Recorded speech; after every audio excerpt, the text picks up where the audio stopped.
New chapter linear equation in one variable. Previous classes में हमने algebraic expressions के बारे में पढ़ा हुआ था। जैसे हमारे पास ऐसे मिलते थे कि मैंने 2x + 3y और उससे पहले लिख दिया मैंने 3x²। उसमें हमें किसी को ऐड करना होता था या किसी को सब्ट्रैक्ट करना होता था, किसी को डिवाइड करना। इस टाइप के पार्ट मैंने आपको 2 से 3 टाइप की चीजें सीखी थी। उसमें हमारे पास फर्स्ट पार्ट हुआ करता था वेरिएबल, और सेकंड कंडीशन हुआ करती थी अपनी constant value.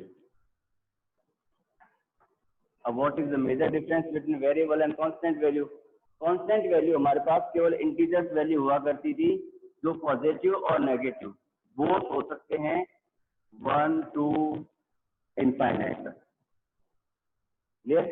Positive negative fractional form से 1/2 लिख दिया मैंने, 3/7 लिख दिया, कुछ भी हो सकता है। इतनी मेरी कांस्टेंट वैल्यू। अब बात आती है वेरिएबल्स के लिए। तो वेरिएबल्स में हम लोग काउंट किया करते थे अल्फाबेट।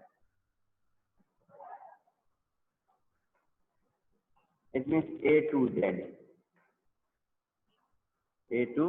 Z, यानी A से लेकर Z तक का कोई भी अल्फाबेट हमारे काम में आ सकता था। अब हम लोग जनरली X और Y की टर्म पे ही बात करते हैं, तो आप लोगों के दिमाग में आया होगा कि वेरिएबल्स तो केवल हमारे X और Y ही हुआ करते हैं। नहीं, वेरिएबल्स A to Z कुछ भी हो सकता है, लेकिन जनरल टंग की भाषा बात करें अपने, तो जनरल टंग में हम लोग इसको X और Y से डिनोट ही करते हैं। यानी हम लोग वेरिएबल और कांस्टेंट वैल्यू से पहले से ही फेमिलियर है। पहले से हमने प्रीवियस क्लासेस में क्लास 6 7 में सीखी हुई है कि हमारा वेरिएबल वैल्यू कौन होती है, कांस्टेंट वैल्यू क्या होती है। तो देखो बात करें इसके लिए कुछ एग्जांपल्स की। मान लीजिए मैंने लिखा आपके लिए 2x - 7। तो इस कंडीशन में मेरा जो ये 2x वैल्यू जो है वो मेरी वेरिएबल वैल्यू है, और ये जो 7 जो गया है मेरा वो कांस्टेंट वैल्यू है। ठीक है, जैसे मान लीजिए मैंने लिख दिया 90 = 6। तो ये t की वैल्यू मेरी वेरिएबल वैल्यू बन गई और 6 मेरा कांस्टेंट वैल्यू बना। 6 क्या बनी? मेरी कांस्टेंट वैल्यू बनी। क्लियर? बिल्कुल नया टॉपिक है, linear equation in one variable. तो यहाँ तक का काम तो हमने सीखा हुआ था कि हमारे वेरिएबल और कांस्टेंट क्या हुआ करते हैं। तो वेरिएबल को हम लोग जनरली अल्फाबेटिकल वैल्यू से निगेट करते हैं कि जहाँ कहीं भी हमारा अल्फाबेट मिल गया किसी भी इंटीजर वैल्यू के साथ लगा हुआ, वो वेरिएबल ऐसा भी हो सकता है केवल y -3 = 0 कर दिया मैंने, इसके आगे कोई न्यूमेरिकल वैल्यू नहीं है, इट मीन्स 1 हो गया अपना। क्लियर? ये 1 है तो भी ठीक है। अगर 1 की जगह मैंने मान लिया 9 लिख दिया तो भी ये 9y वेरिएबल में जाएगा। आप ये नहीं कह सकते कि सर आपने तो कहा था कि इंटीजर वैल्यू जिसके साथ है वो अपना कांस्टेंट वैल्यू है ना, लेकिन इंटीजर के साथ जहाँ लग क्या गया अपने पास, y वेरिएबल लग गया है ना। इट मीन्स 9y पूरा का पूरा हमारा वेरिएबल में ही काउंट होता है। ठीक है, तो अब तक हमने प्रीवियस क्लासेस में केवल अलजेब्रिक एक्सप्रेशंस के addition, subtraction, divide and multiply सीखे हुए थे। अब बात करते हैं इक्वेशन फॉर्म की। अब हम लोग बात करेंगे इक्वेशन फॉर्म की। तो इक्वेशन की डेफिनेशन मैंने लिख रखी है, इट इज ए स्टेटमेंट। कौन है? इक्वेशन क्या होती है? अपने आप में एक स्टेटमेंट होता है जिसमें हमारे पास क्या क्या चीजें मिलती है, of equality of 2 algebraic expressions involving 1 or more unknown quantity, जिसमें हमारे पास 1 और more than 1 अननोन क्वांटिटीज होती है। कैसे? जैसे मान लो मैंने लिखा 3x + 3 = 0, t - 9 = 27। फिर मैंने लिखा आपके लिए कि 3x - 2y = 7। मान लो मैंने लिखा 5/7x - 3/2y = 9। कुछ एक एग्जांपल्स लिखे मैंने। देखो इसमें मैंने केवल एक अननोन नंबर दिया x। सेकंड इक्वेशन में मैंने एक स्टेटमेंट लिखा और स्टेटमेंट मैंने कहा कि ये t मेरा अननोन नंबर है। थर्ड स्टेटमेंट में मैंने 2 अननोन नंबर्स लीजिए, और ये अननोन नंबर्स जो बने थे मेरे, ये अननोन नंबर्स क्या कहलाते हैं मेरे? वेरिएबल। अननोन नंबर्स जो होते हैं वो हमारे क्या होते हैं? वेरिएबल्स होते हैं। मैंने ये लिखा है, it is a statement of equality of two algebraic expressions, it is a statement of equality of two algebraic expressions involving one or more unknown quantities, one or more than one। तो देखो one और मोर, या तो one होगी या फिर to होगी या थ्री होगी। तो देखो वन के लिए मैंने ये 2 एग्जांपल्स दिए आपको, जिसमें वन क्वांटिटी अननोन थी, और ये दो फर्दर एग्जांपल्स जो मिले उसमें क्या था? हमारे पास 2 अननोन क्वांटिटी। क्लियर? इसी बेसिस पर जहां हमने वन और टू की बात की है, तो अगर हम लोग ये बात करें कि जिसमें हमारे पास सिर्फ एक सिंगल नंबर ऐसा हो, वेरिएबल ऐसा हो जो अननोन हो, ऐसा इक्वेशन, ऐसा स्टेटमेंट जिसमें केवल हमारे पास एक नंबर ही ऐसा हो, वेरिएबल ऐसा हो जो अननोन हो, तो उसको हम लोग कह देते हैं equation in one variable, linear equation in one variable. Linear का मतलब एक लाइन में जिसकी मैक्सिमम पावर 1, मैक्सिमम पावर 1। जब हमने अलजेब्रिक एक्सप्रेशन देखे थे उसमें हमने यूं भी लिखा था कि 3x का क्यूब प्लस 7x माइनस 3 में ऐड करो, किसको ऐड करो? कि 4x क्यूब प्लस 7 को। तो देखो मैंने इसमें आपको x की पावर क्यूब भी दे रखी थी, ठीक है? वो सारा काम कहाँ तक चलता था? जहां तक हमारे पास केवल अलजेब्रिक एक्सप्रेशंस होते थे। अब हम लोग जनरल स्टेटमेंट की बात करें तो स्टेटमेंट में बन जाती है हमारी लीनियर इक्वेशन, और लीनियर इक्वेशन में पावर तो बनती है, वो मैक्सिमम पावर होती है 1, यानी x to the power 1, y to the power 1। आगे इंटीजर वैल्यू कुछ भी हो सकती है। कुछ एग्जांपल देखें तो टॉपिक था अपना लीनियर इक्वेशन, एंड जिसकी मैक्सिमम पावर कितनी होगी? 1। मैक्सिमम पावर क्या होगी? 1, और उसके पास वेरिएबल भी क्या होगा? 1, पावर भी 1, वेरिएबल भी 1। एग्जांपल देखिए, मान लिखा मैंने 7x plus 3 is equal to 9। Statement लिखा मैंने, एक स्टेटमेंट क्या था? 7x plus 3 is equal to 9। अब बात करते हैं, स्टेटमेंट तो हमने लिख दिया, अब आइडेंटिफाई क्या करेंगे हम लोग कि किसमें क्या हो रहा है? तो जिसके साथ वेरिएबल जुड़ा था, यानी x की वैल्यू बनी, ये तो वेरिएबल वैल्यू, ये 3 और ये 9 दोनों क्या बने? अपने कांस्टेंट वैल्यू। दोनों की दोनों क्या बन गई? अपनी कांस्टेंट वैल्यू बनी। क्लियर? यहाँ साइन लगाया बीच में मैंने इक्वल का। तो जब कभी भी कोई इक्वेशन सॉल्व करेंगे, इक्वेशन के मैक्सिमम कितने पार्ट होंगे अपने पास? 2 पार्ट। फर्स्ट वो पार्ट जो इक्वल से पहले है, सेकंड वो पार्ट जो इक्वल के बाद है। जो इक्वल से पहले वाला पार्ट होगा उसको हम लोग कहेंगे LHS part, it means left hand side, left hand side part, और ये इक्वल के बाद वाला पार्ट कहलाएगा अपना RHS पार्ट। इक्वल से पहले का पार्ट हमारा कहलाएगा LHS साइड, और इक्वल के बाद का पार्ट कहलाता है अपना RHS। LHS means left hand side part, RHS right hand side part. Clear? Clear topic? तो बात क्या की हमने? लीनियर इक्वेशन किसके? वन वेरिएबल के लिए। लीनियर इक्वेशन कौन सी बात की हमने? वन वेरिएबल की बात की, और वन वेरिएबल के अकॉर्डिंग हमारे पास क्या मिला कि ऐसी इक्वेशन जिसमें पॉलिनोमियल्स की डिग्री क्या होगी? सिर्फ 1। जिसमें पॉलिनोमियल्स की डिग्री सिर्फ क्या होगी अपने पास में? 1 होगी, और वो कहलाएगी अपनी linear equation in one variable. Example लिया मैंने एक 7x plus 3 equal to 9। Equal से पहले का पार्ट यानी previous part LHS part, equal के बाद का part RHS part, right hand side part. अब ये तो हमने केवल इसका आइडेंटिफिकेशन देखा कि लीनियर इक्वेशन थी क्या? वन वेरिएबल क्या था? तो केवल एक x अकेला आया था, इसका मतलब वन वेरिएबल। x के साथ अगर y और आ जाता तो अपना 2 वेरिएबल जो चलेंगे नेक्स्ट ईयर यानी क्लास 9th में हमारे पास में। ठीक है? अब इस लीनियर इक्वेशन को सॉल्व करने के तरीके यानी रूल्स कि वो कौन कौन से रूल्स है जिसकी सहायता से हम लोग लीनियर इक्वेशन को सॉल्व कर सकते हैं।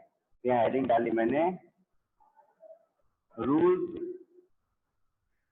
Of linear equation two solve, यानी लीनियर इक्वेशन को सॉल्व करने के रूल। देखो मैंने क्या लिखा है यहाँ पे, मैं अभी जो एग्जाम्पल लिखा था उसकी बात करूँ। 2x + 3 = 7। टोटल पार्ट कितने थे अपने पास? 2 पार्ट, फर्स्ट LHS पार्ट और सेकेंड पार्ट RHS पार्ट। आपको भी LHS RHS ही डिनोट करना है, लेफ्ट हैंड साइड पूरा लिखने की जरूरत नहीं। इसका फर्स्ट रूल क्या कहता है, ध्यान से सुनना इसको।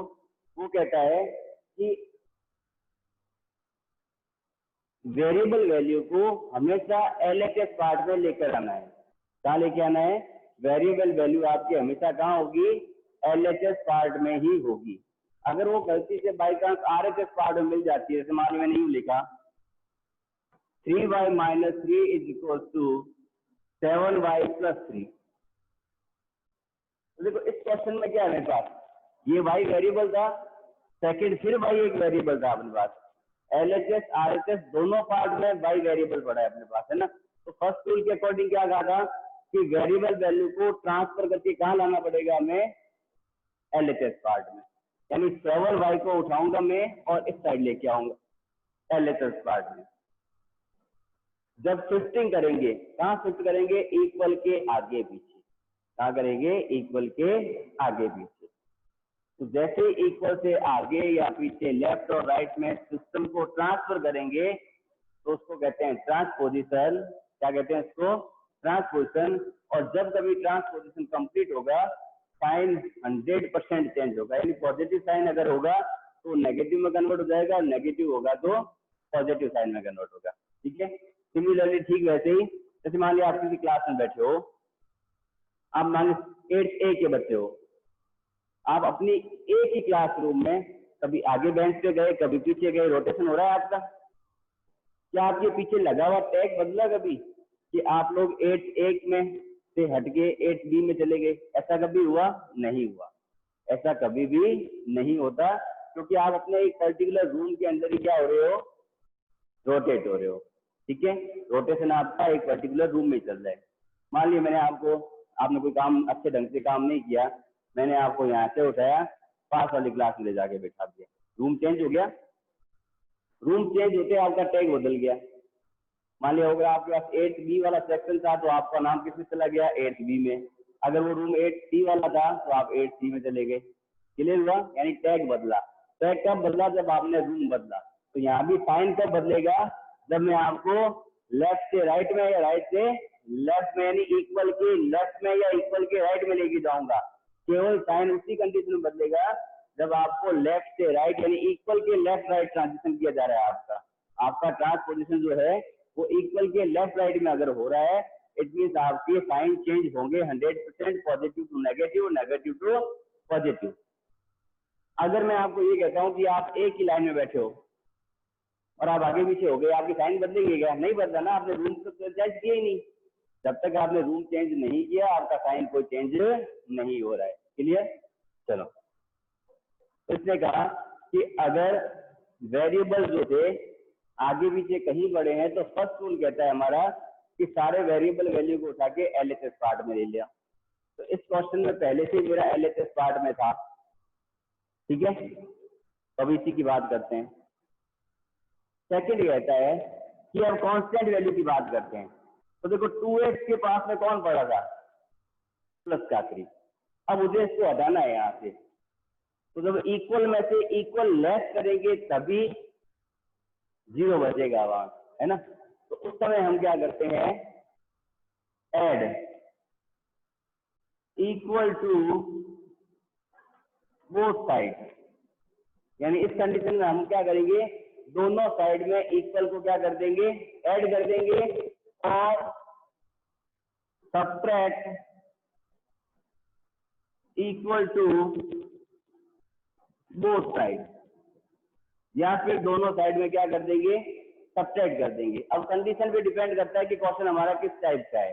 क्योंकि मैंने ये क्वेश्चन लिखा था आपके लिए कि 2x plus 3 is equal to 7। यहाँ 3 ऑलरेडी किसका था, प्लस का था, तो प्लस में से माइनस करूंगा तभी तो जीरो बचेगा मेरा। प्लस में से जब मैं माइनस करूंगा तभी तो मेरे पास क्या आएगा, जीरो। यानी इस कंडीशन में मैं क्या करूंगा, 3 को सब्ट्रैक्ट करूंगा। 3 को क्या करेंगे, सब्ट्रैक्ट। तो देखो 2x प्लस 3 पड़ा था अपने पास पहले से ही, मैंने इसमें से 3 सब्ट्रैक्ट कर दिया।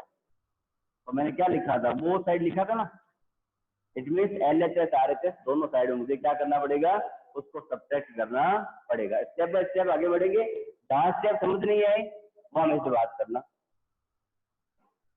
इस 3 से मेरा 3 कैंसिल हो गया, यहाँ बचा 2x और 7 में से 3 लेस किया, बच गया 4। क्लियर। फर्स्ट स्टेप क्या था हमारा कि अगर यहाँ ऐड का साइन था तो मुझे दोनों साइड क्या करना पड़ेगा, सब्ट्रैक्ट करना पड़ेगा। अगर मैं इसी क्वेश्चन को ऐसे लिखता कि 2x minus 3 is equal to 7, यानी इस कंडीशन में मेरा 3 कैसा था, माइनस का। 3 किस कंडीशन में था मेरा, माइनस की कंडीशन में। तो मैं क्या करूंगा, बोथ साइड 3 ऐड करूंगा, तो लिखा 2x minus 3 plus 3 is equal to 7 plus 3। ये 3 से 3 फिर कैंसिल, 2x इक्वल टू 10। उम्मीद करता हूँ फर्स्ट रूल सबके समझ आ गया होगा।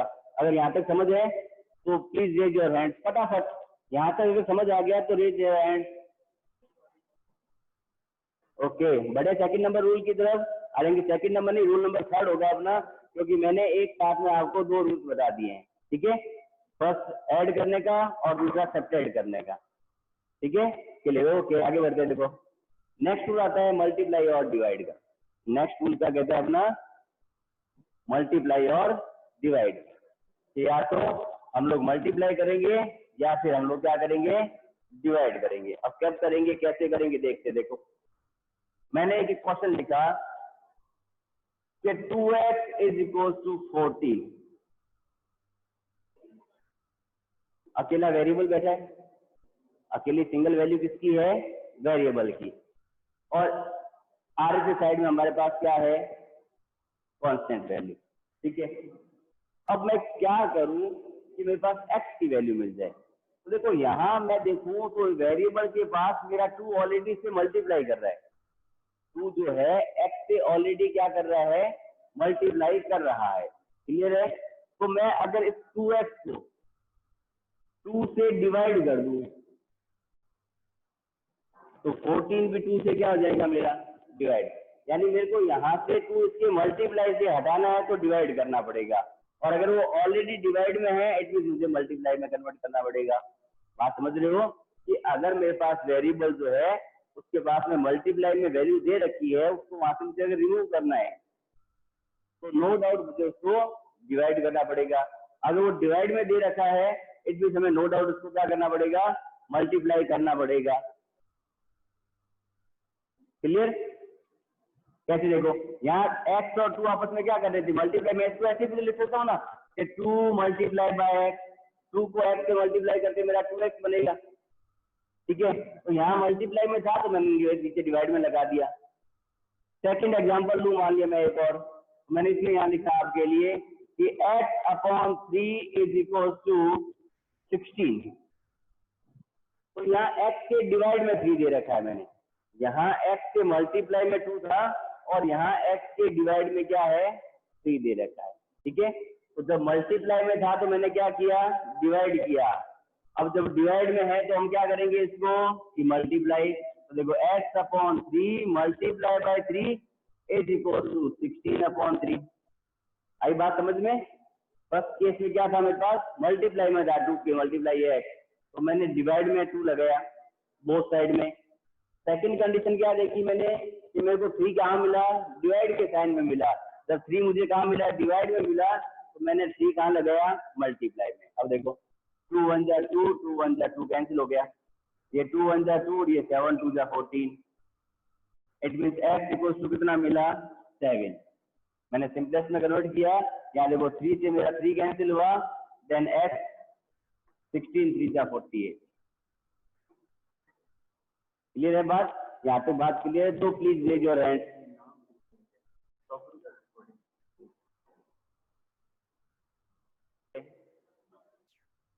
तो यहाँ तक हमने सीखा कि हम लोग किसी भी इक्वेशन को सॉल्व करने के लिए या तो उसमें इक्वल ऐड करते हैं बोथ साइड में, या फिर इक्वल सब्ट्रैक्ट करते हैं, या फिर इक्वल से डिवाइड करते हैं, या फिर इक्वल से मल्टीप्लाई करते हैं।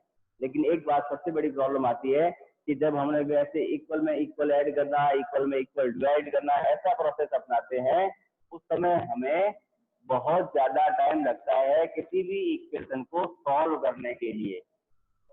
किसी भी इक्वेशन को सॉल्व करने के लिए अगर हम लोग इस तरह के मेथड यूज करते हैं कि इक्वल में इक्वल को ऐड कर दिया, इक्वल सब्ट्रैक्ट कर दिया, इक्वल मल्टीप्लाई कर दिया, इक्वल से डिवाइड कर दिया, तो जो स्टेप्स हमारे टोटली 4 स्टेप्स में कंप्लीट हो सकता था क्वेश्चन, उसको कंप्लीट करने के लिए हमें कम से कम 10 to 12 लाइन्स लिखनी पड़ती है। तो क्या इसका भी एक शॉर्टकट है? हाँ है, शॉर्टकट तो है, हर चीज का शॉर्टकट होता है ना, हर चीज का क्या होता है? शॉर्टकट। तो इसके लिए नेक्स्ट प्रोसेस चलता है अपना मेन, वो कहलाता है फर्स्ट ट्रांसपोजिशन एंड सेकंड आता है क्रॉस मल्टीप्लिकेशन। क्लियर? या तो ट्रांसपोजिशन या फिर क्रॉस मल्टीप्लिकेशन। पहले ट्रांसपोजिशन करेंगे, फिर क्रॉस मल्टीप्लाई करेंगे। किसी कंडीशन में कभी क्रॉस मल्टीप्लिकेशन पहले होगा, फिर ट्रांसपोजिशन।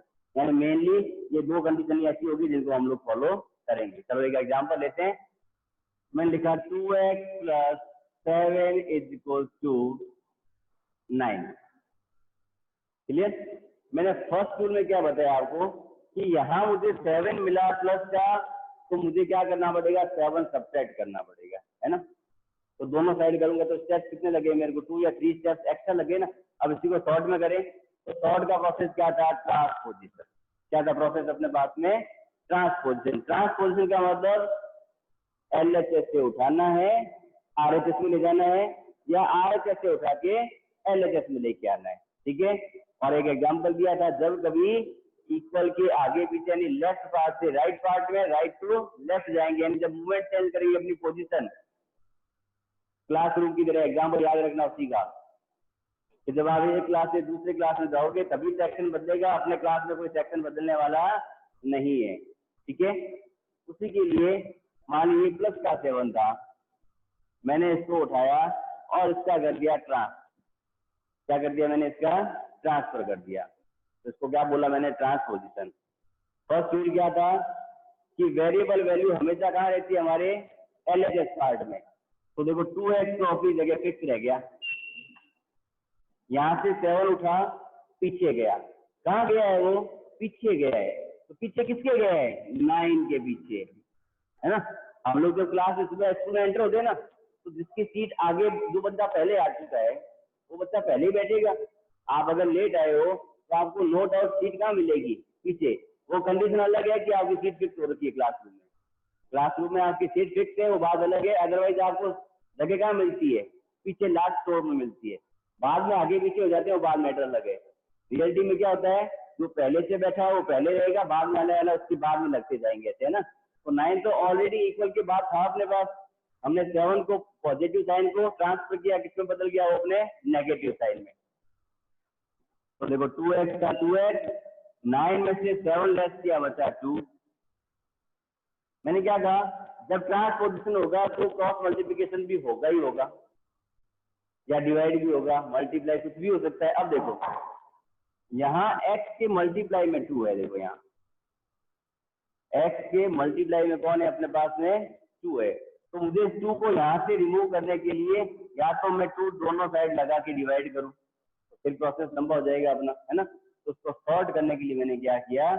उस 2 को यहाँ से उठाया और क्रॉस मल्टीप्लाई में ले गया। कैसे ले गया मैं? क्रॉस में। क्रॉस में कैसे किया? मैंने लिखा देखो A/B = C/D। क्रॉस मल्टीप्लाई कब होगी? जब हम लोग एक LHS पार्ट में होंगे, एक RHS पार्ट में होंगे, और दोनों के बीच में साइन किसका होगा? इक्वल का। यानी A B से मल्टीप्लाई करेगा और B C से मल्टीप्लाई करेगा। ठीक है? चलो करते हैं। यानी यहाँ से मैंने 2 को रिमूव किया और इस 2 के नीचे लेके गया, तो यहाँ मल्टीप्लाई में था ना, इट मीन इधर कहाँ जाएगा? अपना डिवाइड में। अगर इधर डिवाइड में होता तो सेकंड टाइम किधर जाता, मल्टीप्लाई में। ये बात हमने पहले कर ली थी कि अगर मल्टीप्लाई में है तो डिवाइड में जाएगा, डिवाइड में है तो मल्टीप्लाई में जाएगा। तो 2 1 जा 2, it means answer is x equal to 1। ठीक है, साथ साथ नोट करने की जरूरत नहीं होती है आपको, या तो इसके पीडीएफ नोट्स मिलते हैं आपको। ठीक है, बाई चांस नहीं मिल पाते हैं तो रनिंग क्लास में स्क्रीनशॉट ले लिया करो, उसको बाद में नोट कर लिया करो।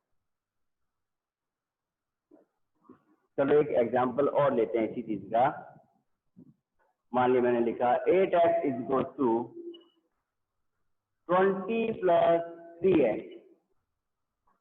My question is 8x equal to 20 plus 3x। 8x is equal to 20 plus 3x। देखो फर्स्ट क्वेश्चन मैंने क्या बताया आपको रूल, कि हमें वेरिएबल वैल्यू को एलएचएस साइड में लाना होता है। ठीक है, तो यहाँ देखो 8x एलएचएस पार्ट में था, लेकिन आरएचएस पार्ट में भी मेरे पास एक 3x पड़ा। देखो आरएचएस पार्ट में मेरे पास क्या है, एक 3x है। तो पहले मैं इस 3x पार्ट को उठा के कहाँ लाऊंगा, एलएचएस पार्ट में। करे रिमूव इसको, तो देखो 8x माइनस 3x या प्लस 3x। जब हमने साइड चेंज की तो साइड चेंज करते ही साइन भी क्या हो गए, बदल गए अपने। पॉजिटिव 3x था नेगेटिव में आ गया, इक्वल की क्या बात रहा हमारे पास, ओनली 20। 8x में से 3x को लेस किया मैंने, मुझे क्या मिला 5x इज इक्वल टू कितना मिला 20। अब देखो x के मल्टीप्लाई में 5 था, इट मीन यहाँ कहाँ जाएगा, डिवाइड में। तो x इक्वल टू क्या मिला कि 20/5, 1 time then 4 time x is equal to 4। Clear, आज की क्लास को यही रोकेंगे, इसके बाद के क्वेश्चन हम लोग